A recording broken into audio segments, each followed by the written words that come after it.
Bu hid bunchalar o'tkir bo'lmasa, onajon, bu apelsinning hidi. Zakiya o'rnidan turdi va havoni yanada yaxshiroq iskadi. Bilaman, asalim, lekin u odamni bezovta qiladigan darajada o'tkir ekan. Hayo jajji oyoqchalari bilan Zakiya tomonga qadam tashladi. Onajon, sizga nima bo'ldi? Zakiya bezovtalangan holda atrofni ko'zdan kechirarkan o'g'ilchasiga javob qaytardi. Bilmadim, lekin bu hid meni bezovta qilyapti. Uyga qaytishni xohlaysizmi? Zakiya Hayoga qaradi. Yo'q, asalim. Uyimiz hozir aniq chang g'ubor bilan to'la. Sening esa astmang bor. Hayo tabassum qilib so'radi. Nega unda bu hid qayerdan kelayotganini qidiryapsiz? Apelsin hidini nazarda tutyapsanmi? Hayo onasiga qo'llarini cho'zdi. Ha. Zakiya jajji o'g'lini ko'targancha kuldi. Somi, bugun sira o'zingga o'xshamaysan, bolam. Hayo xavotirlanib gapni boshqa yoqqa burishga urindi. Men sizni yaxshi ko'raman, onajon. Zakiya o'g'lini o'pib, yanog'iga qip-qizil lablarini izini tushirdi. Men seni ko'proq yaxshi ko'raman. Ikkovlon birgalikda xonalarini ko'zdan kechirib, apelsinning hidi anqib turgan xona eshigiga yetib kelishdi. Zakiya eshikka tikilgan holda, hid mana shu joydan chiqayotganiga o'xshaydi, Somi, dedi. Hayo ham onasi bilan eshikni katta qiziqish bilan kuzatib, eshikni oching, onajon, dedi. Zakiya qo'lini eshik tutqichiga qo'yib, endi ochmoqchi bo'lganida uzoqdan Murodning Zakiya xonim, tugatdik. Uyingizga qaytishingiz mumkin degan ovozi eshitildi. Zakiya tutqichdan qo'lini olib, o'g'liga yuzlandi. Asalim, ichkarini ko'rolmaydiganga o'xshaymiz. Uyga qaytishimiz kerak. Zakiya qo'lida Hayoni ko'targan holda ortga o'z xonadoniga qayta boshladi. Hayo esa onasi ochmoqchi bo'lgan eshikka termulgancha u yerdan uzoqlashar. Har qadamda qalbidagi qiziqish ortib borardi.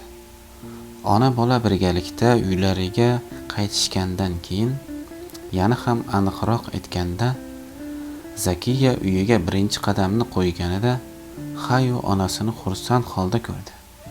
Chunki Zakiya uy oldinroq tark etilgan holatidan butunlay o'zgacha, top-toza, jihozlar did bilan go'zal shaklda tartiblangan edi. Zakiyaning ko'zlari quvnab turgan onda Solih tabassum qilib so'radi. Qanday bo'libdi, azizam? Ko'zlariga ishona olmayotgan Zakiya xursandligini yashira olmadi. Zo'r, ajoyib, deb javob qaytardi. Solih tabassum qilgan holda qo'lini Murodning yelkasiga qo'ydi. Bularning bari yuksak did sohibi bo'lmish yangi qo'shnimizning Murodning sharofati. Murod qo'shnisining qo'liga asta urib qo'ydi. Yordamingizsiz aytarli ish qila olmagan bo'lardim. Zakiya keskin nigoh bilan qarab jerkidi. Bir-biringizni maqtashni tugatarsiz balki. Bugun og'ir kun bo'ldi. Dam olishni xohlayman. Murod tabassum qilgancha tashqariga chiqdi. Kutilmagan tashrif uchun uzr so'rayman. Tez orada yana ko'rishamiz degan umiddaman. Solih rafiqasiga taajjublangancha boqib, qo'shnisining ortidan ergashdi. To'xtab tur, Murod. Zakiya mehmonxonaga kirib, Hayoni divanga tushirgan ko'yi ming'irladi. O'zi bizga shunaqa tekinxo'r qo'shni yetishmay turgandi. Kunlar bir-birini quvib o'tar. Hayo esa asta-sekin 5 yashar bola hayotiga ko'nikib borar. Hayot Zakiyaning haddan tashqari erkalashidan vaqti bilan zavqlanardi. Zakiya uni qattiq suyganidan yangi uyga ko'nikib olishi bahona qilib, Solihni boshqa xonaga uxlashga majbur qildi.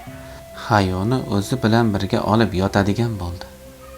Hayoning bir maromdagi hayot tarzi bir kuni Peshin paytida mehmonxonadan kelayotgan ota-onasining baqir-chaqir ovozidan uyg'onib ketguniga qadar davom etdi.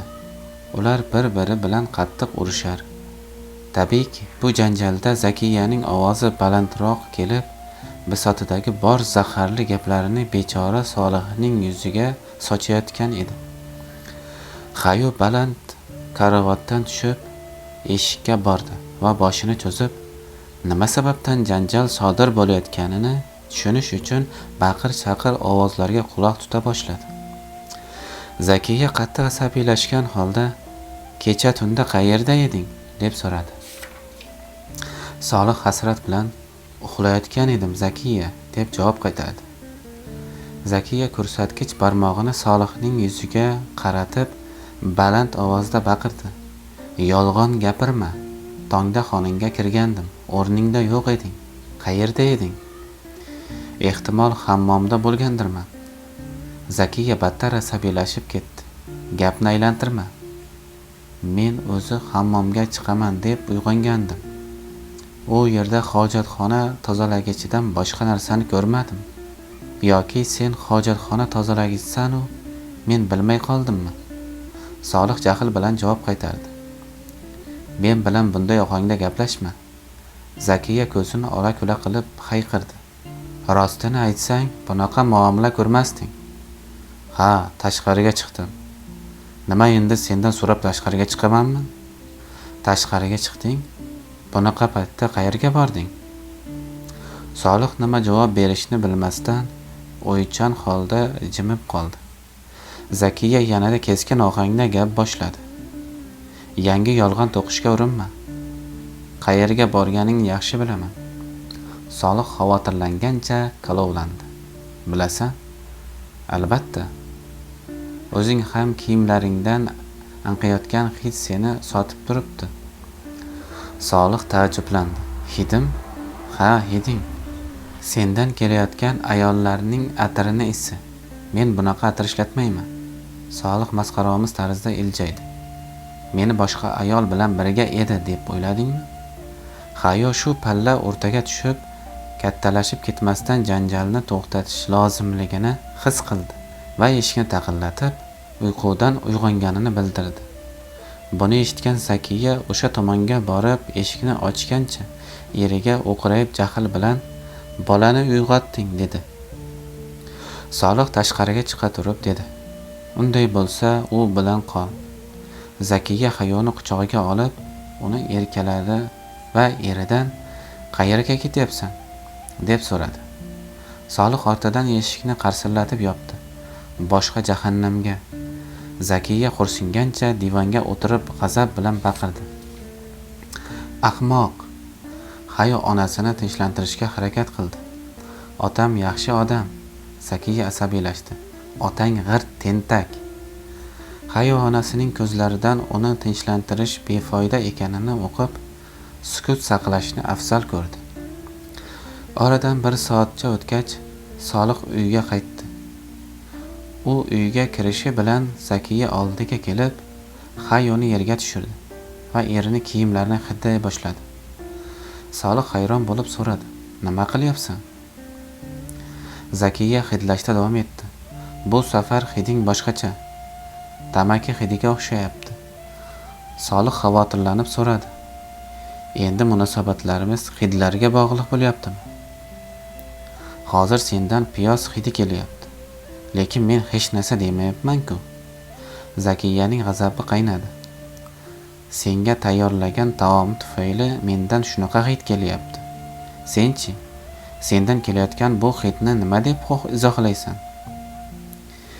Yangi ma'shuqang chekishni yoqtiradimi deyman?" Solih rafiqasini oldidan o'tib, xonasi tomon yo'l oldi. "Ahmoqona gaplaringni eshitishga hozir vaqtim yo'q." Zakiyaning g'azabi battar qo'zib ketdi. "Ahmoqona gaplarim?" Solih xonasiga kirib, eshikni Zakiyaning yuziga qarsillatib yopdi. Zakiya asabiylashgancha erining yoniga bora boshladi. Hayo qo'lini cho'zib, onasining libosidan ushladi. "Hammomga borishni istayman." "Hammomga borishni istaysan?" Hayo Zakiya va Solihning o'rtasidagi ziddiyatni oldini olish uchun tabiiy tarzda harakat qilar. Xususan, erkatoy, injiq o'g'il rolini o'ynayotgandan keyin yanada tezroq harakat qila boshlagandi.